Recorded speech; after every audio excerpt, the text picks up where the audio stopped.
How many times have you been there, sitting across from someone, maybe in a car, maybe at a dinner table, and you can feel the desperation rising in your chest? You're laying out your case, your heart, your logic.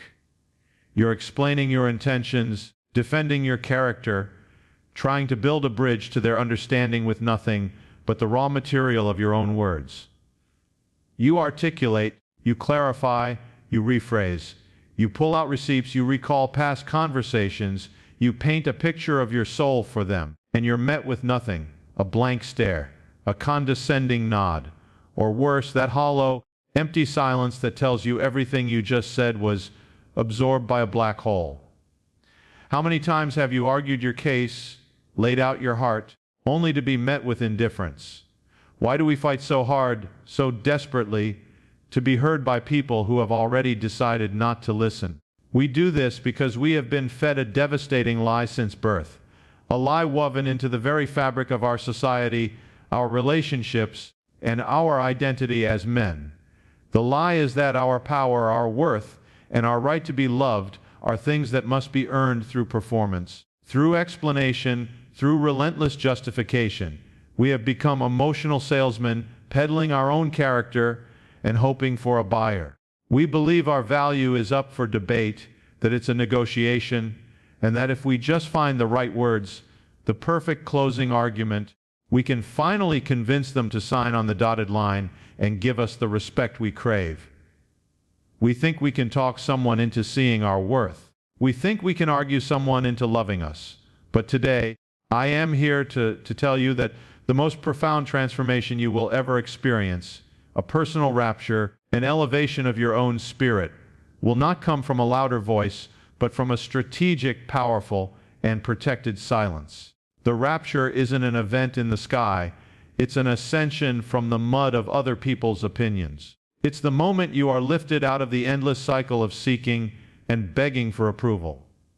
I am here to give you a key, not to unlock their mind, but to lock the door to your own peace, to protect your own energy.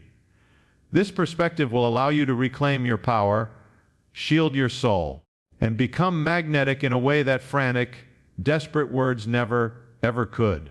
Let's be brutally honest about the pain this cycle causes. It is a soul-crushing exhaustion. It's the feeling of being in a constant audition for a role you shouldn't even have to apply for, the role of being yourself.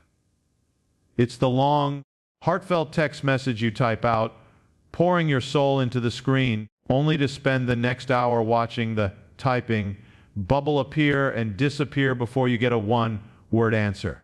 It's the conversation with a family member where you explain your dreams, your ambitions, and you see that look in their eyes, a mix of pity and confusion, that makes you feel small and foolish.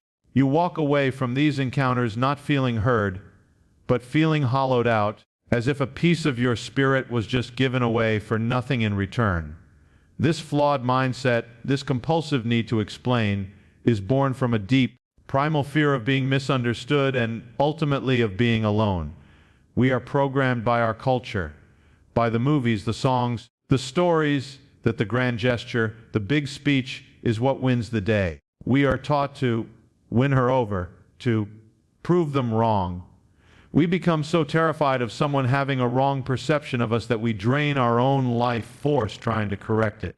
We operate under the mistaken belief that our value is a fragile thing, something determined by the jury of our peers, our partners, and even our enemies.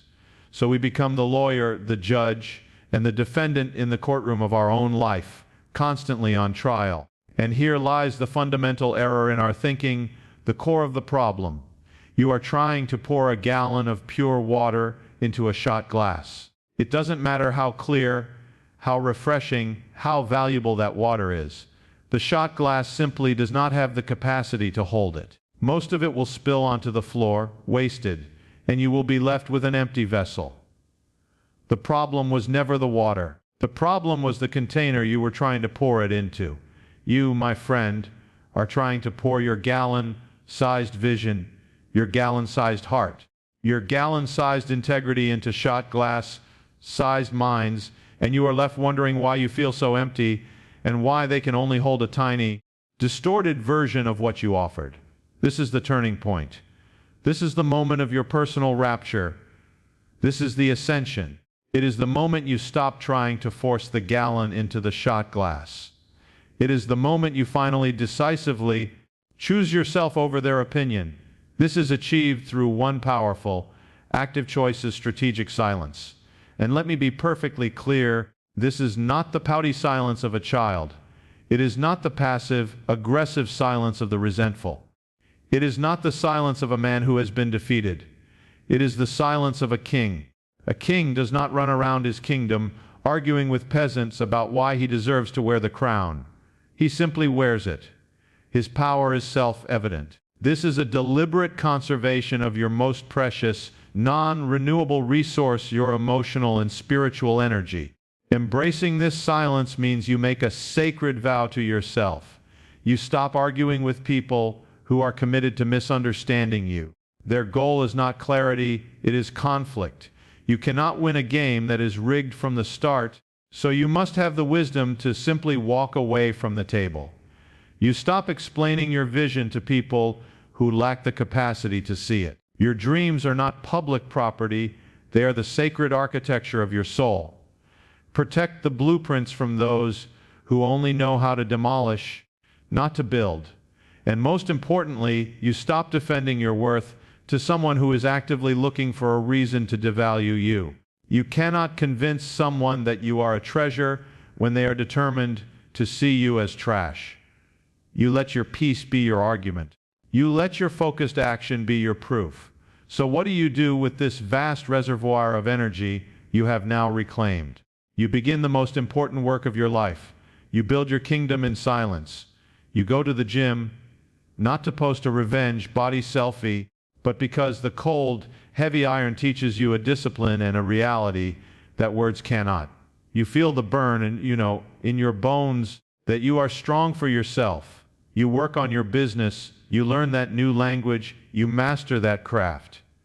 You do it in the quiet, sacred hours of the early morning or the late night, without an audience, without seeking applause. The validation comes from the act of creation itself, from the sweat on your brow, from the progress you see in the mirror. You are no longer building a resume for others to approve, you are forging an empire for you to rule. And while building your external kingdom, you must simultaneously fortify your internal one. You become your own source of validation. This is the final frontier of manhood. It means when you feel that sting of loneliness or that fire of anxiety, you don't immediately reach for your phone to numb it or to get a hit of validation. You sit with it. You become your own father, teaching yourself resilience. You become your own mentor, giving yourself guidance. You become your own best friend, offering yourself compassion. You learn through journaling, through meditation, through quiet self-reflection, that your emotions are not emergencies. They are messengers. And once you learn to hear their message, you no longer need anyone else to translate them for you. When you can sit alone in a room, in total silence, and feel a sense of profound peace, you have become truly invincible.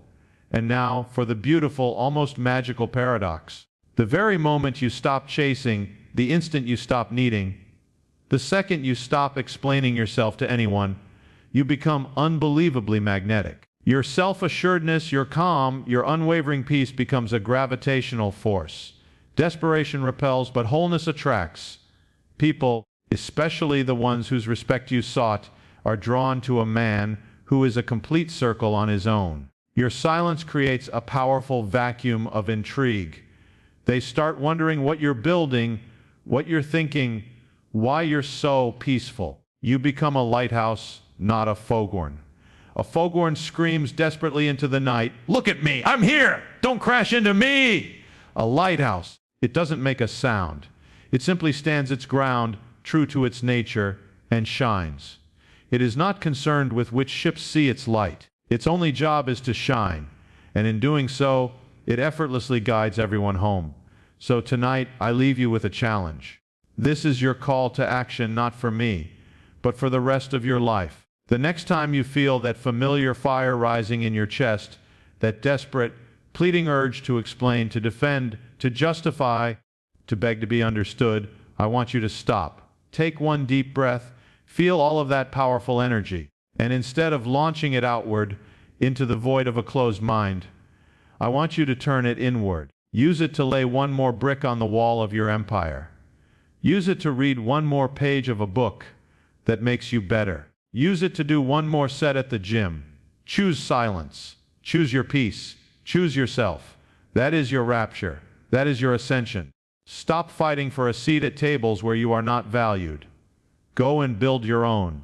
Go and build your life with such relentless focus, with such profound integrity, with such unshakable peace, that your silence becomes deafening. The right people, the ones who belong in your kingdom, will hear that silence more loudly and clearly than your words ever could. Now go and shine.